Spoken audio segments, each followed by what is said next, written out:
Bonjour, muy buenos días. Bienvenue sur Morning Echo, la vidéo tout écho et sans tabou de caseco.com. On commence avec le sommaire. Aujourd'hui, on va beaucoup parler Espagne puisqu'on va faire le point sur l'économie espagnole. Ensuite, on enchaînera sur Inditex, dont la marque principale est Zara. Ensuite, concernant l'application du jour, ce sera Bouzou ou comment apprendre l'espagnol et les autres langues via un site communautaire. Morning Echo, c'est pour vous, c'est tout de suite. Señoras, señores. Hoy vamos a España. Aujourd'hui, on parle donc de l'Espagne pour deux raisons. D'abord, on a vu que Juan Carlos a abdiqué en faveur de son fils. Ensuite, et surtout du point de vue économique, l'Espagne montre une légère embellie au niveau conjoncturel, notamment avec les chiffres du chômage publiés ce matin qui montrent une décrue de 110 000 chômeurs sur le mois d'avril. Maintenant, où en est l'Espagne ?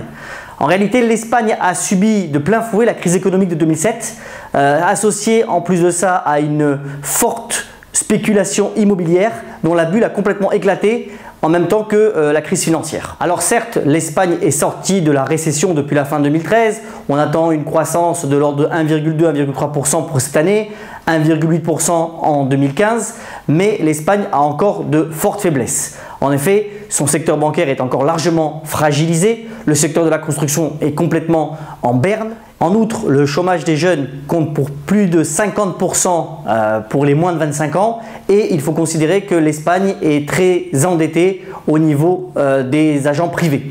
Maintenant, l'Espagne a aussi des atouts. On peut considérer que la qualité des infrastructures routières, que les liens avec l'Amérique latine, mais aussi la présence de grands groupes internationaux, on va le voir plus tard dans l'entreprise du jour avec Zara, sont des atouts non négligeables. En outre, l'Espagne, ça reste une destination touristique de premier lieu et dans les nouvelles technologies, notamment dans tout ce qui est énergie solaire et éolienne, l'Espagne est aussi bien placée. Le gouvernement de Mariano Rajoy vient de donner un plan d'allègement fiscal pour un montant de 6,3 milliards d'euros pour le reste de l'année 2014. C'est un plan ambitieux qui vise notamment à baisser l'impôt sur les sociétés de 30% à 25%.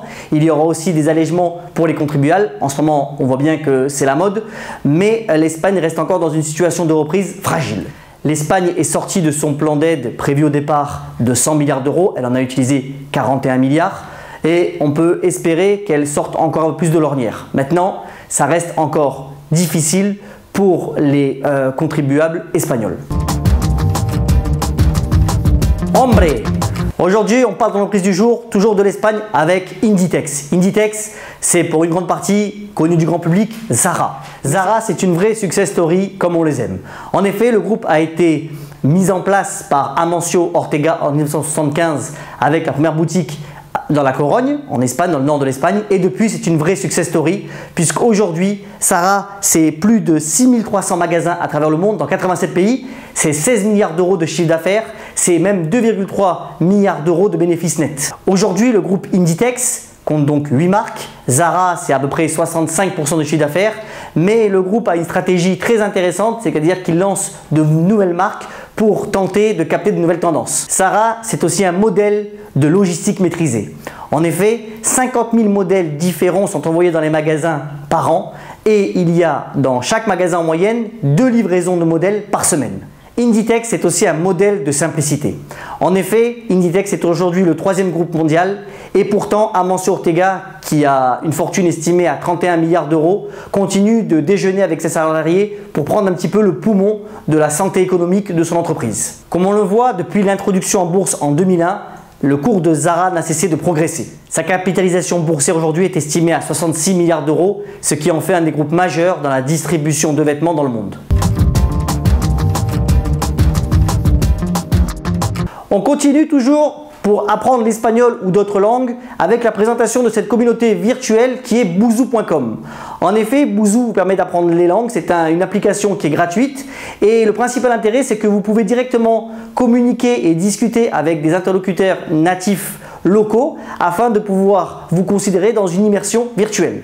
150 modules d'apprentissage sont disponibles sur l'application et si vous voulez opter pour la version payante, dans ce cas vous avez aussi donc des documents PDF vous permettant de faire des exercices variés afin d'améliorer votre niveau. Avec Bouzou, vous progressez pas à pas en fonction de votre niveau afin de maîtriser progressivement la langue que vous avez choisi d'apprendre.